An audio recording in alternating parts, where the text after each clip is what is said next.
আসসালামু আলাইকুম, কেমন আছেন সবাই? আজকে একটা রান্নার ভিডিও নিয়ে চলে এসেছি। আমি যেহেতু ভোজন রসিক মানুষ, বিভিন্ন ধরনের রেস্টুরেন্ট এক্সপ্লোর করি, খাবার খাই এবং যেটা সবচেয়ে বেশি ভালো লাগে বাসায় এসে চেষ্টা করি সেটা বানানোর। আমি নিজেও খাই, বাসার লোকজনদেরও খাওয়াই।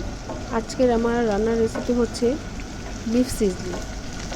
এটা ঈদের দিনে করেছিলাম, তো ভাবলাম যে আপনাদের সাথে ভিডিওটা শেয়ার করি এবং কিছু কথা বলি। যারা ভাবেন যে রান্না করার জন্য সময় নেই, এটা আমি বলবো যে একটা বাজে এক্সকিউজ বা অলসতার সবচেয়ে বড় লক্ষণ হচ্ছে এক্সকিউজ বা রান্না না করা।